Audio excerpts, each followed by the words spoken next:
The November wind cut through Chicago's south side like broken glass, carrying with it the smell of Lake Michigan and the promise of an early winter. Elena Martinez pulled her worn coat tighter as she wiped down the last booth at Rosie's Diner, her reflection barely visible in the rain-streaked windows. Outside, the streetlights flickered against the darkness of 10 p.m., casting long shadows across the empty parking lot. "You heading out, honey?" called Rosie from behind the counter, her voice raspy from 40 years of cigarettes she'd finally quit last spring. The older woman was counting the register, her weathered hands moving with practiced efficiency through bills and coins. Elena glanced at the clock, a vintage Coca-Cola piece that had hung on that wall since before she was born. "Just finishing up the last section. I'll take out the trash before I lock up." Rosie looked up, concern creasing her already lined face. "You sure? It's dark out there in this neighborhood." "I've done it 100 times, Rosie. I'll be fine." Elena managed a tired smile. She appreciated the concern, but after 6 years working double shifts at this diner, the routine was as familiar as breathing. Besides, she needed every hour of work she could get. Rent was due in 3 days, and she was still $200 short. "All right, but you call me when you get home, understand?" Rosie grabbed her purse from under the counter. "I mean it, Elena. My phone stays on." "I will. Promise." Elena watched as Rosie headed for the front door, keys jangling in her hand. The older woman had been more than a boss over the years, more like the mother Elena had lost when she was 16. A car accident on the I-90. Black ice. Gone in an instant. That was 9 years ago, but some wounds never fully closed. The bell above the door chimed as Rosie left, and suddenly the diner felt cavernous. Elena stood in the middle of the checkered floor, surrounded by empty red vinyl booths and silent chrome fixtures. The old jukebox in the corner sat dark and quiet. During the day, this place buzzed with life. Factory workers grabbing breakfast, families sharing weekend pancakes, late-night truckers nursing endless coffee. But now, in these still moments after closing, Elena could hear everything. The hum of the refrigerators, the tick of the clock, the settling sounds of an old building breathing. She gathered the trash bags from behind the counter, one from the kitchen, heavy with food scraps and cooking waste, and one from the dining area, lighter but bulkier with paper and plastic. The back door groaned on its hinges as she pushed it open with her hip, stepping into the alley that ran behind the row of businesses on this street. The cold hit her immediately, stealing her breath. November in Chicago didn't mess around. Elena blinked against the wind, her eyes adjusting to the dimness. The alley was lit by a single security light mounted above the dumpster, its yellow glow creating more shadows than illumination.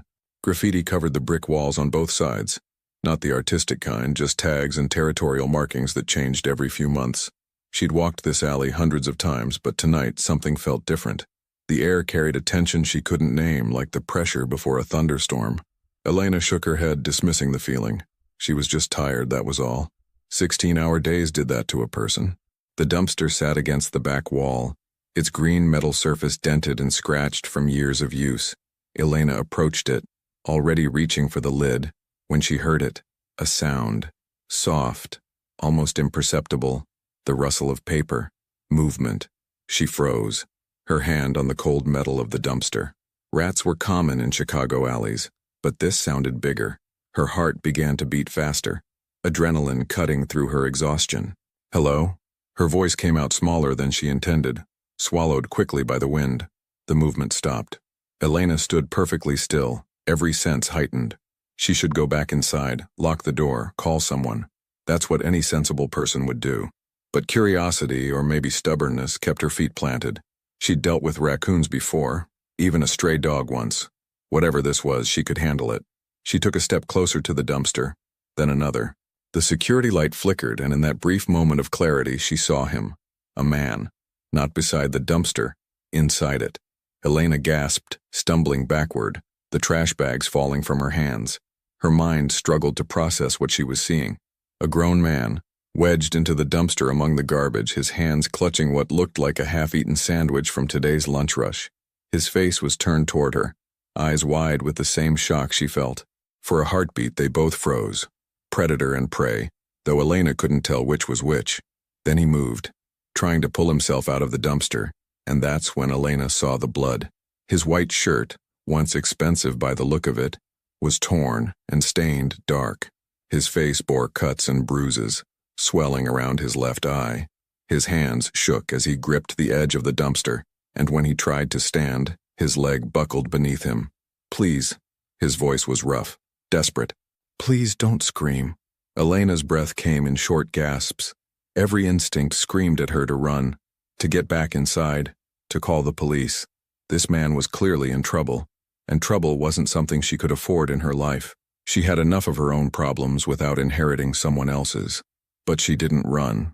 Maybe it was the way he said please, not as a threat, but as a genuine plea.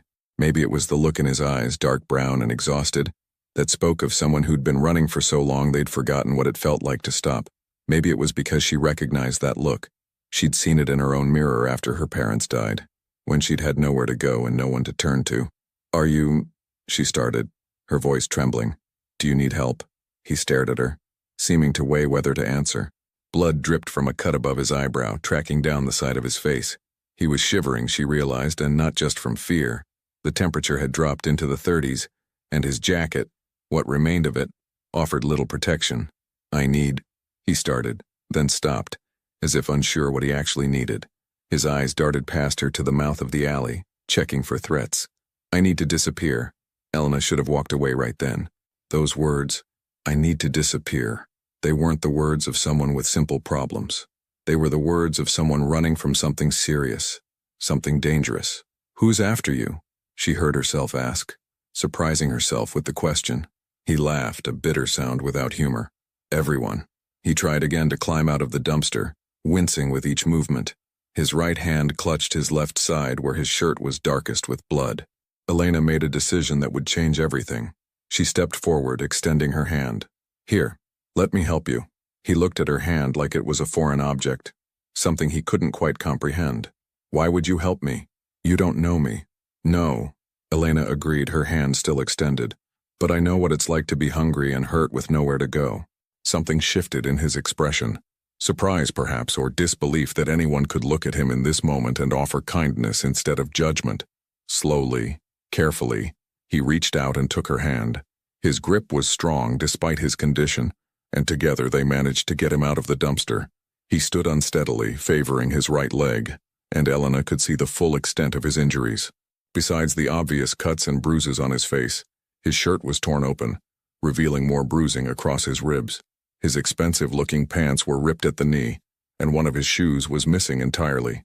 He was tall, she realized, maybe 6'2", with dark hair that had probably been neat once but now hung disheveled across his forehead. Despite the blood and bruising, she could see he was youngish, early 30s at most, with the kind of features that spoke of someone who was usually in control, usually commanding respect. The contrast between what he must have been and what he was now, standing in an alley eating from garbage, was jarring. "When did you last eat?" Elena asked quietly. "Real food, I mean." He thought about it, his brow furrowing as if the effort of remembering was too much. 2 days? 3? I don't... He swayed slightly and Elena instinctively reached out to steady him. "Okay," she said, making another decision that would have made Rosie lecture her for hours. "Can you walk?" "I think so." "Why?" Elena glanced toward the back door of the diner, then back at him. The wind picked up again and she watched him shiver violently. Whatever this man had done, whatever he was running from, he was human. He was cold and hurt and hungry, and she had the power to do something about that. "Come in," she whispered, the words carrying more weight than their simplicity suggested. "Dinner's still warm." He stared at her, and for a moment, she thought he might refuse, might disappear back into the shadows and leave her standing there, hand extended into empty air. But then his shoulders sagged, the weight of whatever he'd been carrying finally too much. "You're serious," he said, not quite a question. "The door's right there. I can get you food, clean up those cuts. No strings attached." Elena paused, then added, "But if you're going to hurt me, please just say so now and save us both the trouble." That bitter laugh again. "Lady, I couldn't hurt a fly right now if I wanted to. I can barely stand. Then let's get you inside before you fall over." Supporting him proved more difficult than Elena expected. He was heavy, all muscle and bone, and clearly in more pain than he wanted to show. Each step seemed to cost him, his breath coming in short gasps that might have been from broken ribs. They made it to the back door, and Elena managed to get it open while keeping him upright. The warmth of the diner's interior hit them immediately, and Elena heard him make a sound, relief mixed with something like grief. How long had he been out in the cold? How long had he been running? She guided him to the nearest booth, helping him slide onto the red vinyl seat. In the diner's fluorescent lighting, his injuries looked even worse. The cut above his eyebrow definitely needed stitches, and the bruising on his face had started to purple in earnest. But it was his eyes that caught her attention, exhausted beyond measure but also alert, constantly scanning the room, the windows, the doors, the eyes of someone who'd learned the hard way that danger could come from anywhere. "Stay here," Elena said, moving behind the counter. "I'm going to lock the front door and close the blinds." He nodded, watching her with that same wariness. She quickly moved around the diner, locking the door, flipping the closed sign, pulling down the old Venetian blinds that Rosie kept threatening to replace. Within minutes, the diner became a sealed bubble, cut off from the outside world. Elena washed her hands at the kitchen sink, then pulled out ingredients from the refrigerator. The grill was still warm from the evening rush, and she set to work with the efficiency of someone who'd cooked thousands of meals in this space. Eggs, bacon, hash browns, toast. Simple, filling, warm. The kind of meal that could bring someone back from the edge. While the food cooked, she grabbed the first aid kit from under the counter, a well-stocked box that Rosie insisted on maintaining because you never know when someone's going to cut themselves on something. She carried it to the booth, setting it on the table. "I'm going to clean those cuts," she said, not asking permission. She dampened a clean towel with warm water and antiseptic, then gently reached toward his face. He flinched, an instinctive reaction, then forced himself still. Elena worked carefully, dabbing at the cut above his eyebrow. He winced, but didn't pull away. "This should have stitches," she said quietly. "Can't go to a hospital." "I figured." She applied butterfly bandages, doing her best to pull the edges of the cut together. "I'm Elena, by the way." He hesitated, and she could see him calculating whether to give a real name or a false one. "Marco," he finally said. "Is that your real name? Does it matter?" "I guess not." She moved to the other cuts on his face, working with gentle efficiency. "Are you going to tell me what happened? Would you believe me if I said I fell down the stairs?" "No." "Smart." He was quiet while she worked, his eyes following her movements. "Why are you doing this?" Elena paused, considering the question. Why was she doing this? She had no good answer, nothing that would make sense to an outsider. "When I was 17, she said slowly, "I lived in my car for 3 months. My parents had died. I had no other family, and the foster system wasn't going to take someone my age. I worked at a gas station during the day, slept in the car at night, and tried to save enough for a deposit on an apartment." She returned to cleaning his wounds, but continued talking. "One night it was winter, cold like tonight. My car wouldn't start. Dead battery. I was stuck in that parking lot with no heat, no money to fix it, nowhere to go. I thought," she swallowed hard at the memory, "I thought I might not make it through the night." Marco was watching her intently now, really looking at her for the first time. This guy came out of the gas station, older man, must have been in his 60s. He saw me sitting there, saw the situation, and he could have just walked away. But he didn't. He jumped my car, drove me to an all-night diner, bought me a hot meal, and gave me the phone number of someone who ran a boarding house for young people. Said no strings attached, just pass it forward someday. "Did you?" Marco asked quietly. "Pass it forward?" Elena looked at him, this broken man in her booth, and smiled slightly. "I'm trying to." The timer on the grill beeped, and she returned to the kitchen. The smell of cooking food filled the diner. Bacon sizzling, eggs frying, toast browning. Simple smells, but powerful. The smell of sustenance, of comfort, of home. She plated the food generously. This wasn't a time to be stingy, and brought it to the booth along with a large glass of water and a cup of coffee. Marco stared at the plate like it was a mirage that might disappear if he blinked. "Eat," Elena said simply, sliding into the booth across from him.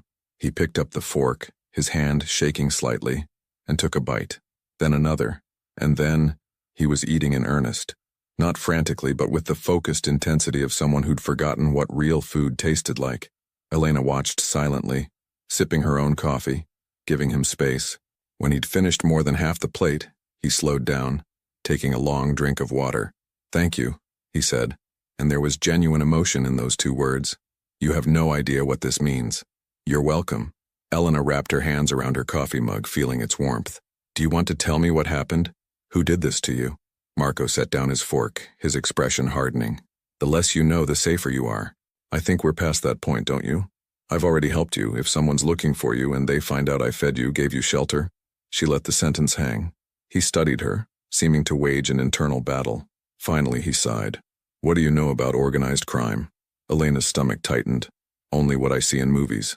Movies get it wrong, Marco said, his voice flat. They make it seem glamorous, exciting.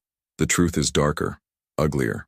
It's violence and fear and people who see other humans as tools to be used or obstacles to be removed. And you're part of that world, Elena said, not quite a question. Was, Marco corrected. I was born into it. My father ran operations on the South Side for 30 years. When he died 5 years ago, I took over. Not because I wanted to, but because it's what was expected. What I'd been groomed for since I was old enough to understand what my family really did. Elena tried to process this information. The man sitting across from her eating eggs and bacon in her diner ran organized crime operations. Should run, maybe. Past tense. What changed? Marco laughed that bitter laugh again. I did. Or I tried to. Turns out you can't just walk away from that life. They don't give you a retirement party and a gold watch. He touched the cut above his eye, wincing. I tried to go legitimate. Started moving money into legal businesses, cutting ties with the dirty operations. Thought I could transition everything clean over time. Someone didn't like that, Elena guessed. My second in command, Victor. Marco's jaw tightened just saying the name. He saw it as weakness, betrayal of everything we stood for. He convinced others that I'd lost my edge, that I was going to bring everything down. He paused, staring at nothing. 2 nights ago, they came for me. My own men. People I'd trusted with my life. How did you escape? Barely. Victor wanted it to look like a rival gang hit, so they took me to a warehouse near the docks. I managed to get free during transport, broke the driver's nose, jumped from a moving vehicle. Been running ever since. He gestured to his injuries. They've been hunting me. Every street, every business, every contact I have, they're all watching, waiting. Elena felt the weight of what he was telling her. This wasn't a simple story of someone down on their luck. This was someone being actively hunted, someone whose life was in immediate danger. And by helping him, she'd put herself in danger too. You should have told me this before I brought you inside, she said quietly. I know. I'm sorry. If you want me to leave right now, I understand. Elena looked at him, really looked at him. Beneath the blood and bruises, beneath the expensive clothes now ruined, she saw something she recognized. Fear, yes, but also determination. And something else, shame. He was ashamed of what he'd been, of the life he'd led, of the violence he'd surely been part of. When you tried to go legitimate, Elena asked, were you serious? Or was it just a strategy? Marco met her eyes. I was serious. I've done things. He stopped, swallowed hard. I've done things I can't take back. Hurt people, destroyed lives. I can't change the past, but I thought maybe I could stop making it worse. Build something different. But Victor, the others, they didn't want different. They wanted what they'd always known. The diner's old clock ticked steadily, marking seconds that felt heavy with consequence. Outside, a car drove past, its headlights briefly illuminating the closed blinds before moving on. Somewhere in the city, men were looking for Marco, hunting him with the intention to finish what they'd started. Elena thought about the man who'd helped her years ago, who'd given her a chance when he had no reason to. She thought about the thousands of customers she'd served in this diner, each with their own stories, their own struggles. She thought about her own journey, from a scared teenager sleeping in a car to a woman with a home, a job, a life she'd built from nothing. There's a storage room in the back, she said finally. It's small, but there's an old couch back there that Rosie uses during her breaks. You can stay there tonight. Tomorrow we figure out what comes next. Marco stared at her, disbelief clear on his face. You're serious? After everything I just told you? You said you were trying to change. Maybe you deserve a chance to actually do that. Elena stood up, collecting his empty plate. But I need you to promise me something. What? Don't make me regret this. Don't bring violence into this place. This diner, it's not much, but it's good. It's clean. People come here because it's safe, because it's predictable. If you staying here puts that at risk, I understand, Marco said, standing slowly, carefully. And for what it's worth, I promise no violence. If they find me, I'll leave before anything happens here. Elena nodded, then gestured for him to follow her. They moved through the diner, past the kitchen, to a door marked storage. Inside was exactly what she'd described. A small room lined with shelves holding supplies, and in the corner, an old brown couch that had seen better days. "It's not much," Elena said. "It's everything," Marco replied quietly. She brought him a blanket from the top shelf, clean but old, used for emergencies. "The bathroom's through there if you need it. There should be soap and clean towels under the sink." "Elena," Marco said as she turned to leave, "why are you really doing this?" She paused in the doorway, considering. "Because everyone should get a chance to be better than their worst moment. Because someone helped me once when they didn't have to. Because," she smiled slightly, "because dinner was still warm." She left him there, closing the door quietly behind her. In the main diner, she cleaned up the plate and cup, wiped down the surfaces, and tried to process what she'd just done. She'd brought a fugitive, a criminal, someone being actively hunted into her workplace, into a place she'd spent 6 years building trust and relationships. This could end badly. This could end very badly. But as Elena locked up the diner and stepped out into the cold November night, she couldn't bring herself to regret it. Something about Marco's eyes, about his story, about the way he'd said, "I was trying to change." It had resonated with something deep inside her. She pulled out her phone to call Rosie as promised, but paused before dialing. What would she say? Everything was fine? That was technically true. Nothing had happened yet. Elena dialed the number. "Hey Rosie, it's me. I'm heading home now. Everything's locked up." "Good, good. You be careful walking to your car, honey." "I will. See you tomorrow." She ended the call and walked to her car, a 10-year-old Honda Civic that had seen better days but still ran. As she drove through Chicago's streets toward her small apartment, Elena couldn't shake the feeling that her life had just changed in ways she couldn't yet understand. In the diner's storage room, Marco lay on the couch, staring at the ceiling.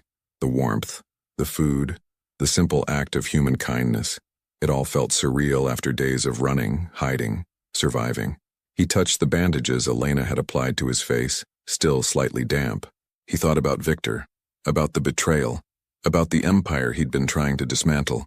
They would find him eventually. Men like Victor didn't give up, didn't forgive. The only question was how much time he had. But tonight, for the first time in days, Marco felt something other than fear and desperation. He felt hope. Fragile, uncertain hope, kindled by a waitress who'd looked at him eating from garbage and offered dinner instead of judgment. He closed his eyes, exhaustion finally pulling him under. Tomorrow would bring its own challenges, its own dangers. But tonight, he was warm, fed, and safe. Tonight, that was enough. Outside, the November wind continued to blow through Chicago's streets, carrying with it the scent of coming snow and the weight of choices made. In the distance, sirens wailed, the constant soundtrack of the city. But inside the diner, all was quiet. The first chapter had closed, but the story was just beginning. Morning came too early for Elena. She'd barely slept, tossing and turning in her small apartment, her mind replaying the events of the previous night. Every time she closed her eyes, she saw Marco's face, bruised, exhausted, desperate. She saw herself making choices that any rational person would question. What had she been thinking? Bringing a stranger into the diner, a stranger who admitted to being part of organized crime? But then she remembered his eyes, the shame in his voice when he talked about his past, the way he'd said, "I was trying to change." That had to mean something, didn't it? The alarm on her phone buzzed at 5:30 a.m. and Elena dragged herself out of bed. The Chicago morning was dark and cold, frost forming patterns on her window. She showered quickly, the hot water helping to clear the fog from her brain, and dressed in her usual work clothes, black pants, white shirt, comfortable shoes, the uniform of someone who spent 12 hours on their feet.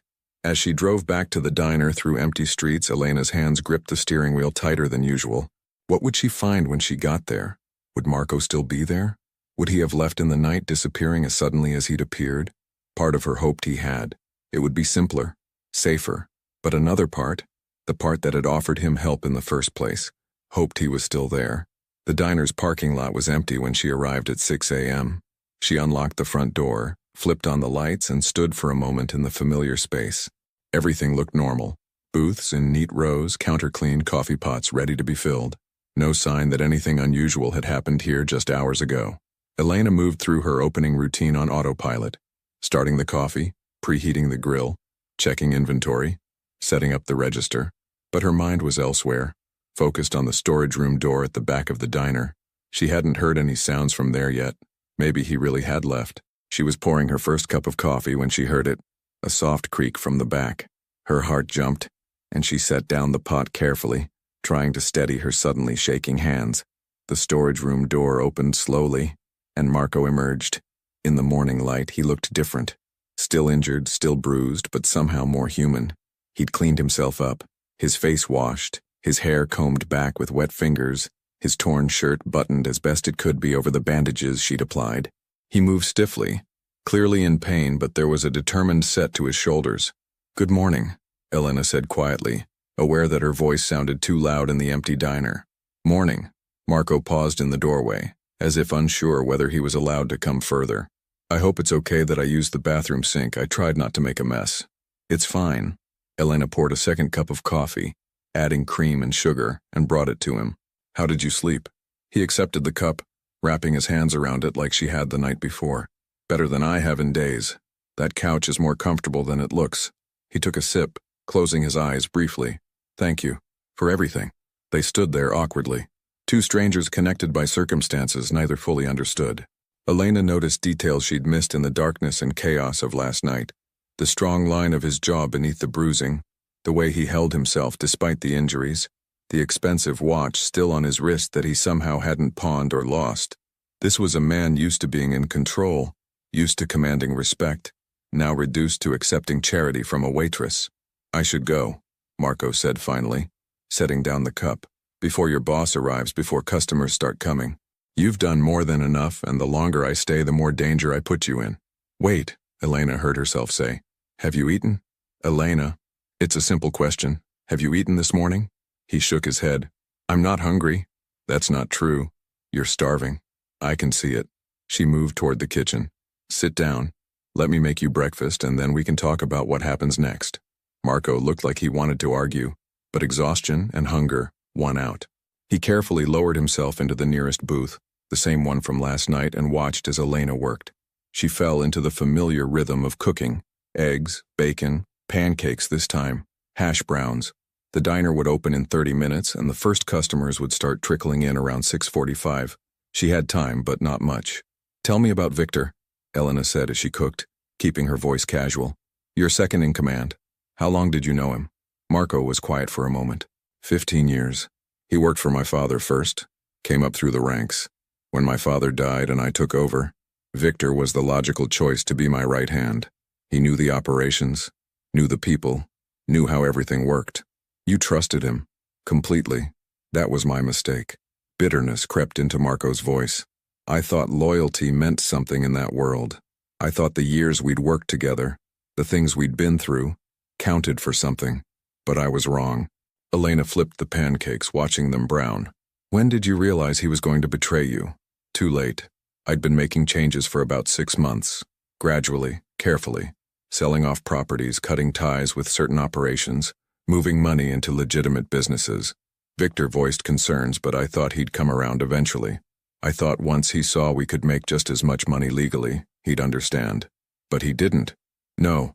To him, to the others, what I was doing looked like weakness. In that world, weakness gets you destroyed. They started holding meetings without me, making decisions, questioning my judgment. I should have seen it coming, but I was so focused on the end game, getting out clean, that I missed the warning signs. The food was ready. Elena plated it and brought it to the booth, sliding in across from Marco. He stared at the breakfast like it was a feast. "Eat," she said simply. He did, more slowly this time than last night, savoring each bite. Elena sipped her coffee and watched the windows, watching the street outside gradually come to life. A delivery truck rumbled past. A jogger in bright workout gear ran by, breath visible in the cold air. Normal morning routines, oblivious to the drama unfolding inside this small diner. "Can I ask you something?" Marco said between bites. "Sure. Why aren't you more afraid?" Most people, they'd have called the police the moment they saw me. Or at least thrown me out, locked the doors, pretended they never saw anything. He set down his fork, looking at her with genuine curiosity. "But you brought me inside, fed me, let me sleep here. Why?" Elena considered the question. She'd been asking herself the same thing all night. "I told you about the man who helped me when I was living in my car. But I didn't tell you the whole story. I'm listening. After he gave me the phone number for the boarding house, I almost didn't call it. I was proud, stubborn. I'd survived 3 months on my own, and asking for help felt like admitting defeat. Elena wrapped her hands around her coffee mug, feeling the warmth seep into her palms. But it was getting colder, and I knew I wouldn't make it through another week. So I called. She paused, remembering that phone call, how her voice had shaken as she explained her situation to the woman who answered. The boarding house was run by this older couple, the Harrisons. They'd started it after their own daughter became homeless following a mental health crisis. They understood what it was like to fall through the cracks, to have nowhere to turn. They gave me a room, asked for minimal rent, and more importantly, they treated me like a person, not a charity case. That's where you stayed? For 2 years. Mrs. Harrison helped me get my GED, then helped me apply for community college. I took business classes at night while working during the day. I was going to own my own restaurant someday, have something that was truly mine. Elena smiled, but it didn't quite reach her eyes. That didn't work out. College was more expensive than I thought, even community college. I had to drop out after 3 semesters. But you ended up here, Marco said. That's something. It is. Rosie hired me 6 years ago when I needed a job desperately. The Harrisons had told me I could stay as long as I needed, but I wanted to be independent, wanted to prove I could make it on my own. Rosie took a chance on me. I had no experience, no references, nothing. She just saw someone who needed an opportunity. Elena looked around the diner, at the worn booths and vintage fixtures, the faded pictures on the walls showing the diner in various decades. This place became my home. The regular customers became like family, and I learned that sometimes the smallest acts of kindness, letting someone prove themselves, offering a hot meal, giving someone a place to sleep, those acts can change everything. Marco was quiet, absorbing her story. So when you saw me in that alley, I saw someone who needed help. Someone who, despite everything he'd done, despite wherever he'd come from, was still human, still deserving of basic compassion. She met his eyes. Maybe I'm naive. Maybe I'm going to regret this. But I'd rather take that risk than become someone who can walk past suffering without stopping. Before Marco could respond, the front door opened. Both of them tensed, but it was only Rosie, arriving early as she often did. Elena, you're here already? Rosie called out, not yet seeing Marco in the booth. Couldn't sleep either, huh? I tell you, this cold weather plays havoc with my... She stopped mid-sentence, finally noticing the man sitting in the booth. Her eyes widened, taking in his bruised face, his torn clothes, the obvious signs of violence. Her gaze snapped to Elena, a dozen questions in that single look. Rosie, Elena stood quickly. This is Marco. He needed help last night. Rosie looked between them, her expression unreadable. She'd run this diner for 40 years, had seen everything Chicago's streets had to offer. She wasn't easily shocked, but this clearly caught her off guard. Help, Rosie repeated slowly. What kind of help? The kind where someone has nowhere else to go, Elena said carefully. I let him sleep in the storage room. I was going to talk to you about it this morning, I swear. I wasn't trying to hide anything. Marco started to stand. Ma'am, I'm sorry for any trouble. I'll leave right now if... Sit down, Rosie said firmly. She moved behind the counter, poured herself a cup of coffee, and studied Marco with the sharp assessment of someone who'd dealt with all types of people. You in trouble with the law? It's complicated, Marco admitted. Complicated meaning, yes. Rosie turned to Elena. And you just decided to bring him here? To my diner? I did. And if you want to fire me, I understand. But I'd make the same choice again. Rosie was silent for a long moment, sipping her coffee, thinking. Elena held her breath, aware that her impulsive decision last night might cost her not just her job, but the closest thing to family she had left. How long has it been since you ate a proper meal? Rosie finally asked Marco. He blinked, surprised by the question. 2-3 days before last night. Elena fed me then, too. And where will you go when you leave here? I don't know yet. Rosie sighed, a sound that seemed to come from deep in her chest. Elena, can I talk to you in the kitchen? Privately? Elena followed Rosie into the back, her heart pounding. Through the serving window, she could see Marco sitting in the booth, his posture tense, probably expecting the worst. All right, Rosie said once they were alone. Tell me everything, and I mean everything. No sugarcoating, no protecting me from the truth. What did you get yourself into? Elena explained it all, finding Marco in the dumpster, bringing him inside, learning about his past, his attempts to go legitimate, the betrayal. She left nothing out, knowing that Rosie deserved the complete truth. When she finished, Rosie leaned against the counter, rubbing her temples. Lord, child, you really know how to complicate your life, don't you? I know it was stupid. I know I should have called the police or just walked away. But Rosie, you always taught me that this diner stands for something, that we treat people with dignity, that we help when we can. How could I walk past someone who needed help and still call myself the person you trained me to be? Rosie looked at her, and Elena saw emotions warring in the older woman's eyes. Concern, frustration, but also something like pride. You're right. I did teach you that, and I meant it. But Elena, this is different. This isn't giving a free meal to someone who's short on cash or letting someone warm up on a cold day. This man has dangerous people looking for him. I know. If they find him here, I know, Elena repeated. But what else could I have done? Rosie was quiet, then suddenly laughed. A short, sharp sound. You know what? You remind me of me at your age. Stubborn, idealistic, convinced I could save everyone. She shook her head. Fine. He can stay in the storage room for now, but only for a few days until he figures out his next move. And if anything seems off, if any dangerous-looking people start hanging around, he's gone. Understood? Relief flooded through Elena. Understood. Thank you, Rosie. Don't thank me yet. We might both regret this. Rosie headed back to the dining area, Elena following. Marco, she addressed him directly. You can stay for a few days, but you follow our rules. You stay in that storage room during business hours unless Elena says otherwise. You don't bring trouble to my door, and you help out. Cleaning, dishes, whatever needs doing. If you're going to be here, you're going to earn your keep. Marco stood, something like respect in his eyes. Yes, ma'am, thank you. I won't forget this. See that you don't. Rosie checked her watch. Elena, finish getting the place ready to open. Marco, you need to be out of sight in 10 minutes. We'll figure out the rest as we go. The morning rush started at 6:45. Exactly as Elena predicted. The diner filled with the usual crowd, construction workers grabbing breakfast before their shift, nurses coming off the night shift at the hospital 3 blocks away, students from the community college stopping by before early classes.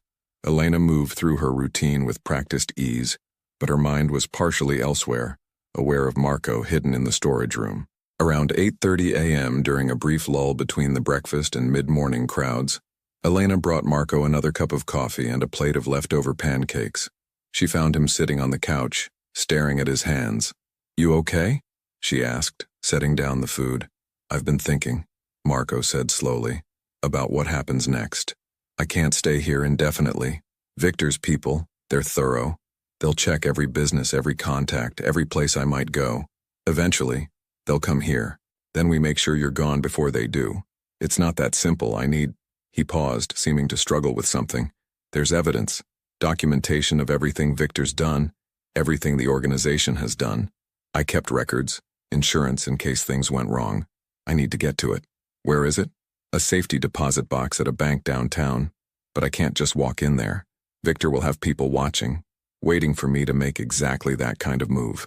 Elena sat down on the couch beside him thinking, what if someone else got it for you? Someone he wouldn't expect.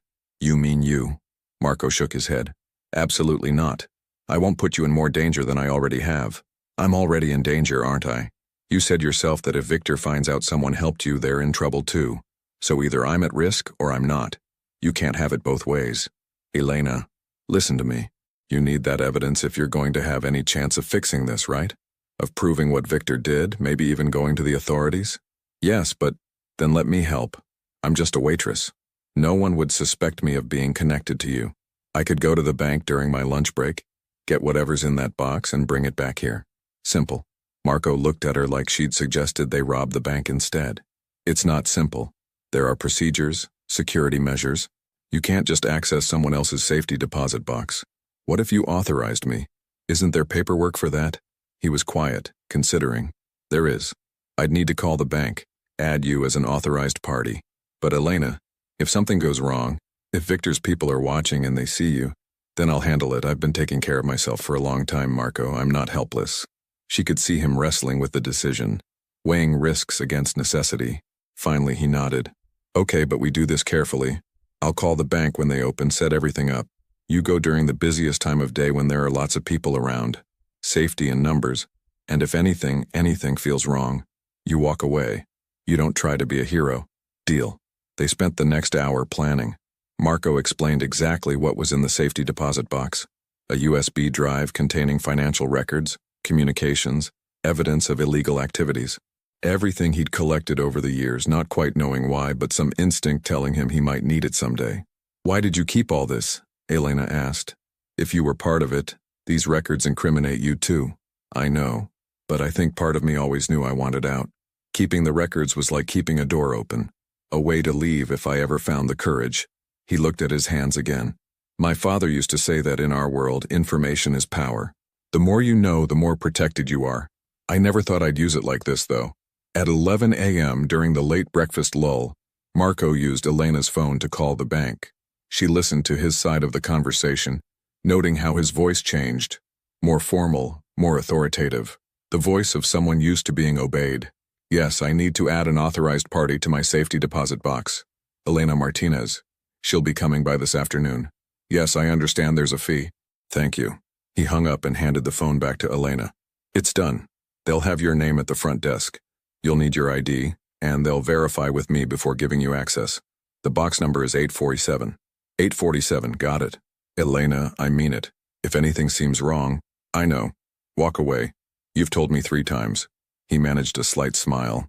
I'm not used to relying on other people for help, especially not people who have no reason to help me. You'll get used to it. The lunch rush started around 11:30 and Elena threw herself into work. Rosie noticed her distraction and gave her a sharp look but said nothing. The diner filled with office workers from nearby buildings, delivery drivers, and the usual collection of regulars who came for Rosie's famous meatloaf. At 1 p.m. during the post-lunch lull, Elena told Rosie she needed to run an errand. Rosie's eyes narrowed, but she nodded. Be careful. I will.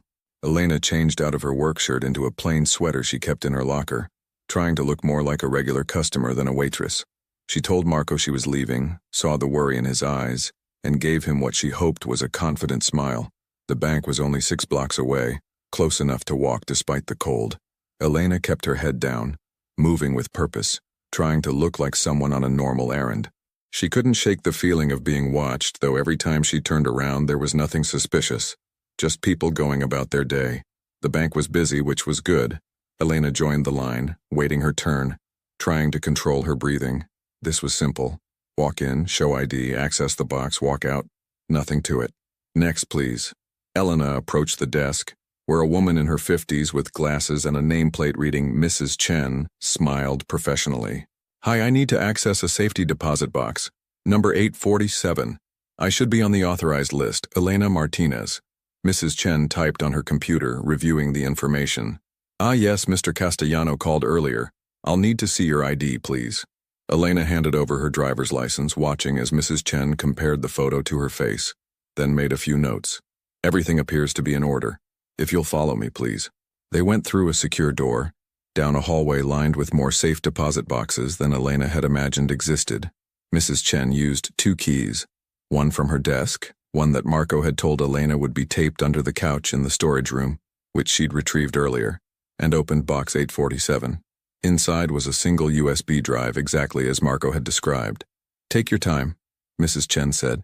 Just let me know when you're finished. Elena pocketed the drive, her heart racing. I'm done, actually. Thank you. The walk back to the diner felt longer than the walk there. Every car that slowed down, every person who looked at her twice, sent adrenaline spiking through her system. But she made it back without incident, pushing through the diner's door with relief. Marco was in the storage room, pacing like a caged animal. When Elena appeared with the USB drive, the relief on his face was palpable. Any problems? He asked immediately. None. It was easy. Elena handed him the drive. What now? Marco held the small device like it was made of gold. Now I have leverage. Evidence. A way to fight back instead of just running. He looked at Elena. I need to contact someone. Someone I trust who's not part of Victor's circle. A lawyer I used for the legitimate businesses I was trying to build. You can use my phone. Thank you, but I should do this from somewhere else. Using your phone could create a trail back to you. Marco paused. There's a payphone 2 blocks from here outside the convenience store. Do those still work? Elena almost laughed. Barely, but yes. You want to go now? After the dinner rush when it's dark? Less chance of being recognized? They waited, the hours crawling by. Elena worked the evening shift, serving regulars who asked about her day, making small talk, pretending everything was normal. But inside, her nerves felt stretched thin. It was nearly 8 p.m. when the dinner crowd finally thinned. Rosie had left at 7, trusting Elena to close up as she often did. Marco emerged from the storage room wearing a jacket Elena had grabbed from the lost and found. Not a perfect fit, but better than his torn clothes. "Ready?" Elena asked. "As I'll ever be." They left through the back door, moving quickly through the alley. The November night was bitter cold, and Elena pulled her coat tighter. The payphone was where she remembered, attached to the wall of a convenience store, somehow still functional in an age when everyone had cell phones. Marco picked up the receiver, fed coins into the slot, and dialed a number he apparently had memorized. Elena stood nearby, trying to look casual while keeping watch. "Robert, it's Marco Castellano. Yes, I know you've heard things. Listen, I need your help. I have evidence, documentation of everything Victor's done. I know it's dangerous, but Robert, please, you're the only person I can trust with this." Elena watched his face as he talked, seeing hope and desperation warring in his expression. The conversation lasted maybe 5 minutes, though it felt longer. Finally, Marco hung up. "Well?" Elena asked. "He'll help. He's scared, but he'll help. We're meeting tomorrow night at his office." Marco looked at Elena. "He suggested I go to the FBI, turn myself in along with the evidence, offer to testify in exchange for protection and a reduced sentence. That sounds like a good plan. It means admitting to everything I've done, facing consequences for all of it. Isn't that what you wanted? A chance to make things right?" Marco was quiet, then nodded slowly. Yes it is. It's just, once I do this there's no going back. My old life, such as it was, is over. Maybe that's not a bad thing." They walked back to the diner in silence, each lost in their own thoughts. It wasn't until they were inside, door locked behind them, that Elena realized how much danger they were both in. Marco making contact with his lawyer, moving pieces into place. It all meant Victor would eventually find out, would come looking. As if reading her mind, Marco said, "After tomorrow you need to distance yourself from all this. Tell people I threatened you, forced you to help, whatever you need to say to stay safe. I'm not going to lie about helping you. Elena, when this comes out, and it will, Victor's people will be looking for anyone connected to me, anyone who helped me. I won't let you become a target. Then we'll be careful. But I'm not abandoning you now, Marco. You're going to need someone in your corner when you walk into that FBI office." He looked at her with an expression she couldn't quite read, gratitude mixed with something deeper, something that made her heart beat faster. "Why?" he asked quietly. "Why do you care so much about what happens to me?" Elena thought about her answer, really thought about it. "Because I think people deserve second chances. Because I think you're genuinely trying to change. And because," she paused, searching for the right words, "because sometimes you meet someone and you just know you're supposed to help them. I can't explain it better than that. Even if it puts you in danger, even then." They stood in the empty diner, the only light coming from the security lamp in the corner. Outside, Chicago continued its endless rhythm. Cars passing, sirens in the distance, life moving forward.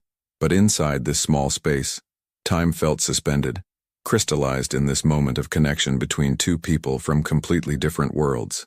"I should let you go home," Marco said finally. "You've been on your feet all day." "I should get some sleep," Elena agreed, but neither of them moved. "Elena," Marco said, and there was something different in his voice now. "I want you to know, when this is over, when I've testified and everything's done, I'm going to pay you back for this. For the food, the shelter, the help, all of it. I don't want your money, Marco." "Then what do you want?" She smiled. "I want you to actually change, to become the person you're trying to be. That would be payment enough." He shook his head slowly, something like wonder in his eyes.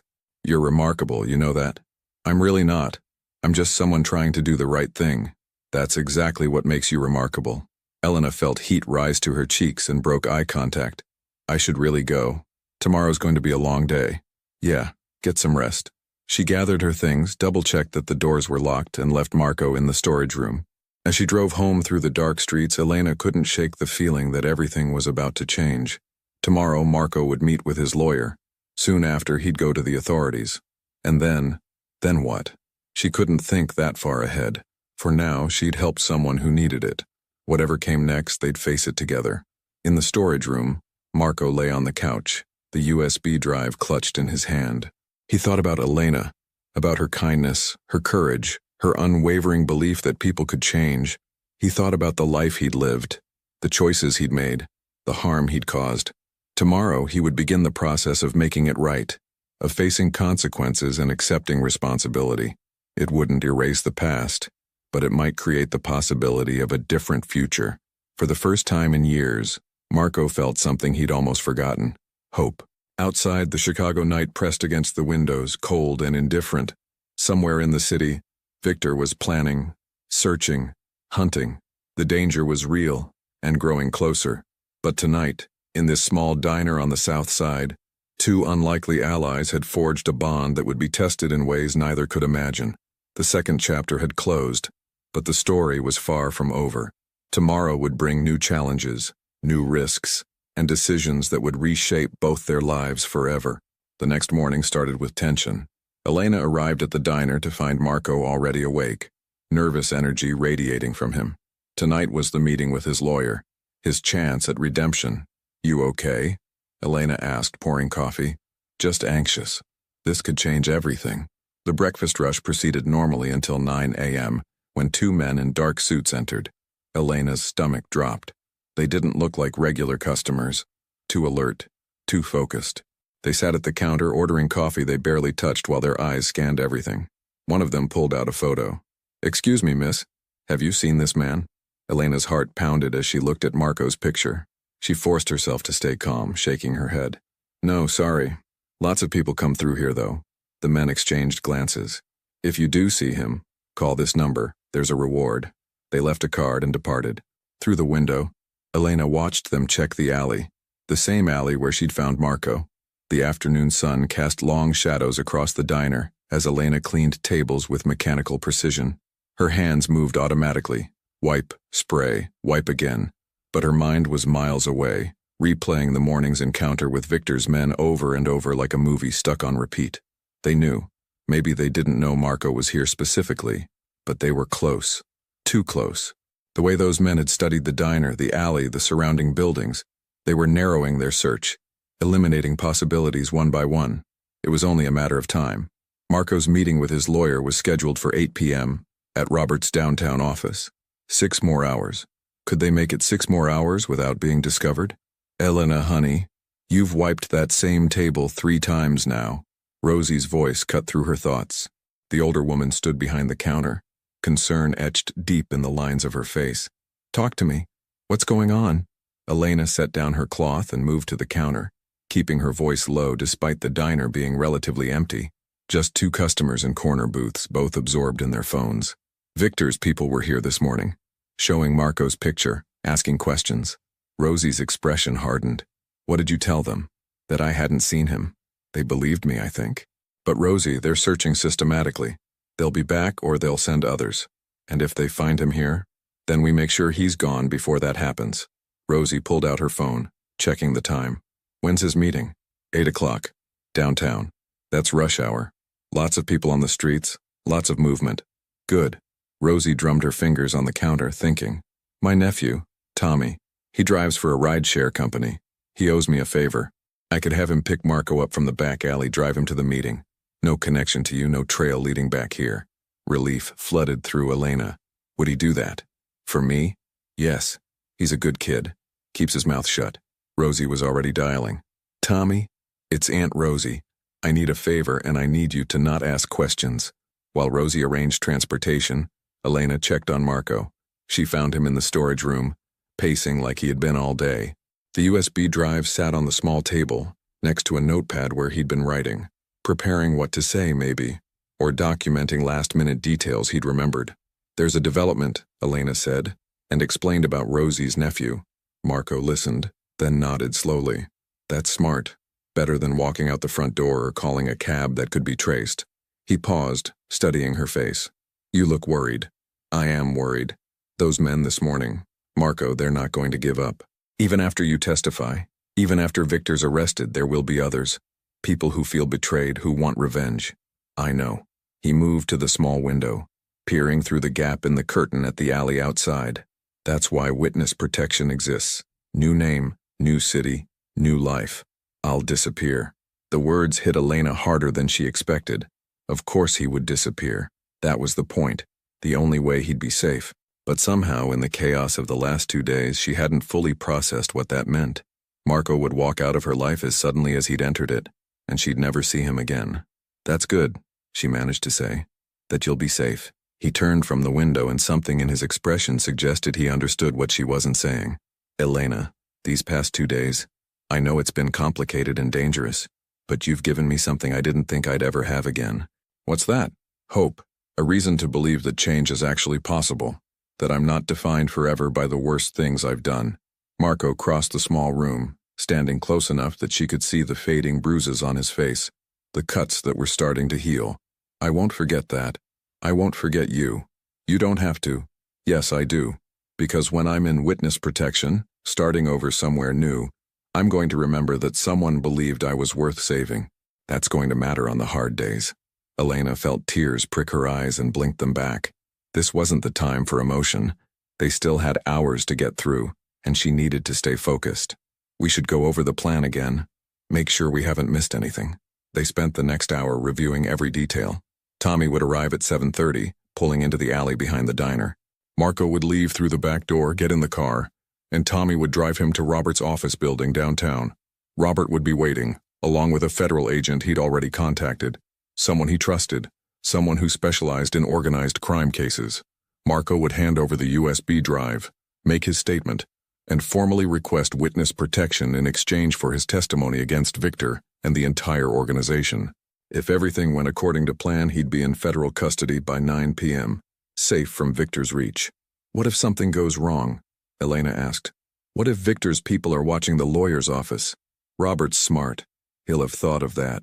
And once I'm with federal agents, even Victor won't risk an attack. It would bring too much attention, too much heat.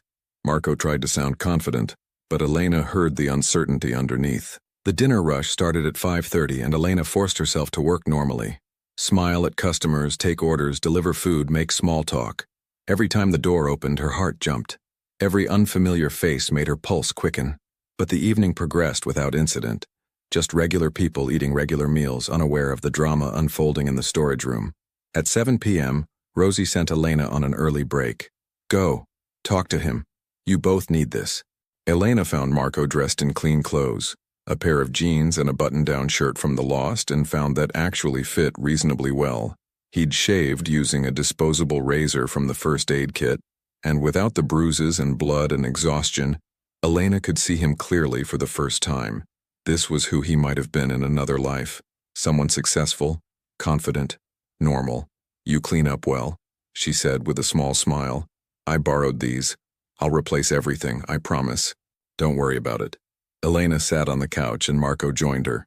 They sat in comfortable silence for a moment, listening to the muffled sounds of the diner beyond the door, dishes clattering, conversations humming, Rosie calling out an order to the kitchen.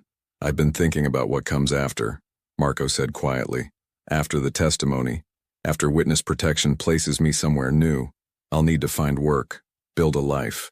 I was thinking maybe something simple, construction, warehouse work, something with my hands, something honest. You'd be good at that. You've got a strong work ethic. I saw how you cleaned up after yourself, tried to help despite your injuries. I want to be the kind of person who contributes something positive, who helps instead of harms. He looked at his hands, hands that had done things he regretted, hands that were now trying to build something different.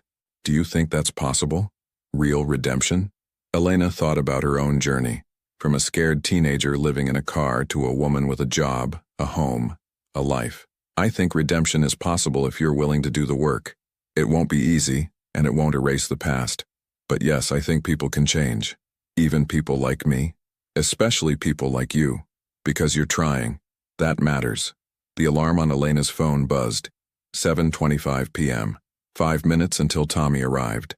Her stomach clenched with nerves and something else she didn't want to name. It's almost time, she said unnecessarily. Marco stood, gathering the few items he'd accumulated. The USB drive, the notepad, a jacket. He looked around the small storage room that had been his sanctuary for 2 days. I'll never forget this place. This diner. You. Marco. A sharp knock on the back door cut her off. 3 quick raps. A pause. Then 2 more. The signal Rosie had arranged with Tommy. That's him, Elena said, her voice catching slightly. They moved through the diner's kitchen to the back door.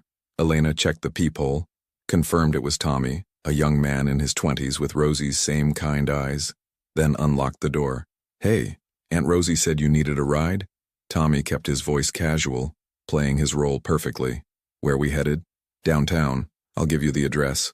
Marco turned to Elena, and for a moment they just looked at each other. So much had happened in such a short time. 2 days that had changed both their lives fundamentally. Thank you, Marco said simply, for everything. Be safe, Elena replied. And Marco, keep your promise. Become the person you want to be. I will. He stepped out into the alley and Tommy led him to a gray sedan parked nearby. Elena watched from the doorway as they got in, as the car started, as the taillights disappeared around the corner. Just like that, he was gone. She locked the door and leaned against it, suddenly exhausted. The adrenaline that had kept her going for 2 days drained away all at once, leaving her shaky and hollow. Elena? Rosie appeared in the kitchen doorway. He's gone? Yeah, he's gone. Rosie crossed the room and pulled Elena into a hug, firm and warm and grounding. You did a good thing, honey. A scary, complicated, possibly foolish thing, but a good thing. Elena laughed, though it came out more like a sob. I hope so. Now we wait and see what happens next. What happened next came faster than either of them expected. At 8:45 p.m., as Elena was wiping down tables and preparing to close, 2 police cars pulled up outside the diner. Elena's heart stopped. Had something gone wrong? Had Victor's people intercepted Marco before he reached safety? But when the officers entered, their demeanor was professional, not aggressive. The lead officer, a woman in her 40s with sharp eyes and a badge that read Detective Morrison, approached the counter. Good evening. I'm looking for Elena Martinez. That's me. Elena's voice came out steadier than she felt. I need to ask you some questions about Marco Castellano. We have reason to believe you may have had contact with him in the last 48 hours. Elena glanced at Rosie, who gave a small nod of encouragement. Am I under arrest? Not at this time, but we do need your statement. Would you be willing to come to the station voluntarily? The word voluntarily hung in the air, carrying the implication that if Elena refused, it might not remain voluntary for long. Okay, let me get my things. I'm coming too, Rosie said firmly. She's not going anywhere without me. Detective Morrison seemed to consider objecting, then nodded. Fine, follow us, please. The drive to the police station felt surreal. Elena sat in the back of the squad car, not handcuffed, not under arrest, but definitely not free to leave, and watched Chicago's streets pass by. What would she tell them? The truth? Lies to protect herself? Some combination of both? At the station, they were taken to a small interview room, industrial gray walls, fluorescent lighting, a table with chairs on either side. Detective Morrison sat across from Elena while Rosie stood near the door, her presence a silent support. Ms. Martinez, I'm going to be direct with you. Marco Castellano is currently in federal custody, providing testimony about organized crime activities. He's confirmed that you provided him with shelter and assistance over the past 2 days. Is that accurate? So Marco had told them. Elena felt relief. At least he'd made it safely to the authorities. Yes, that's accurate. Can you explain how you came to be involved with Mr. Castellano? Elena took a breath and told the story, finding Marco in the alley, bringing him inside, learning about his situation, helping him retrieve the evidence he needed. She left nothing out, understanding that honesty was her best protection now. Detective Morrison listened without interrupting, taking notes occasionally. When Elena finished, the detective set down her pen and studied her for a long moment. Ms. Martinez, do you understand that harboring a fugitive is a crime? He wasn't a fugitive. No warrants had been issued for his arrest. No, but he was involved in criminal activities, and people were actively searching for him to cause him harm. You could have been charged as an accessory. Could have been? Elena caught the past tense. Detective Morrison's expression softened slightly. Mr. Castellano was very clear in his statement that you had no knowledge of his criminal activities when you first helped him, and that you acted purely out of compassion. The federal agent handling his case believes your testimony will be valuable. but they're not interested in prosecuting someone who helped facilitate his cooperation with authorities. Relief washed over Elena so intensely that she felt dizzy. So I'm not in trouble? You're not in trouble. However, I need to warn you. Viktor Morozov and his associates are still at large. They will eventually learn that Mr. Castellano had help, and they may come looking for information about who helped him. You need to be careful. For how long? Until we can arrest Morozov and dismantle his organization. Could be weeks, could be months. In the meantime, we'll have patrol cars increase their presence near your home and workplace. If you notice anything suspicious, anyone following you, strange phone calls, unfamiliar people asking questions, you contact us immediately. Detective Morrison slid a card across the table. My direct number. Call any time, day or night. Elena took the card, the reality of her situation settling over her like a weight. This wasn't over. Not really. Marco might be safe in federal protection, but she was still here, still exposed, still a potential target. Can I ask you something? Elena said. Is Marco okay? Will he be safe? He's in the best hands possible. Witness protection is very effective when people follow the rules. He'll have a new identity, a new location, a chance to start over. Detective Morrison stood. You're free to go, Ms. Martinez. Thank you for your cooperation. Rosie drove Elena home, both of them quiet, processing everything that had happened. When they pulled up outside Elena's apartment building, Rosie turned to her. You going to be okay tonight? You can stay at my place if you don't want to be alone. I'll be okay. I just need to sleep for about 12 hours straight. Call me if you need anything. And Elena, I'm proud of you. What you did was risky and probably crazy, but it was also brave. Not everyone would have helped like you did. Elena hugged her, grateful beyond words for this woman who'd become family. Thank you, Rosie, for everything. Inside her apartment, Elena locked the door, checked all the windows, and finally allowed herself to collapse on her couch. The adrenaline was completely gone now, replaced by bone-deep exhaustion. She should eat something, shower, do all the normal evening routines. Instead, she pulled a blanket over herself and stared at the ceiling, thinking about Marco somewhere in federal custody, probably being interviewed, documented, processed into a system that would erase his old identity and create a new one. Would he think about her? About the diner? About the kindness that had been shown when he'd hit his lowest point? She hoped so. She hoped he'd carry that forward, use it as fuel for the new life he was trying to build. Elena's phone buzzed. A text from an unknown number. This is Robert Chen, Marco's attorney. He asked me to tell you that he's safe and grateful. The process is going well. He also wanted you to know that he meant what he said. He won't forget. Elena read the message 3 times, then saved the number before responding. Thank you for letting me know. Please tell him good luck. She set the phone aside and closed her eyes. Tomorrow she'd return to the diner and try to resume her normal life. But nothing would be truly normal again. She'd crossed a line, taken a risk, and in doing so, had discovered something about herself, that she was capable of more courage than she'd known, more compassion than was probably wise. Sleep came eventually, deep and dreamless. 6 months later, spring arrived in Chicago with tentative warmth and the promise of renewal. The diner's windows were open, letting in fresh air and the sounds of the city coming back to life after a long winter. Elena moved through the breakfast rush with practiced ease, her rhythm so familiar now that she could almost do it in her sleep. The diner had become busier over the past months. Somehow word had gotten around that this was a place where people were treated with dignity, where compassion mattered more than profit. Rosie joked that they needed to hire another waitress, but Elena could tell she was pleased. The events of November had faded somewhat, though not entirely.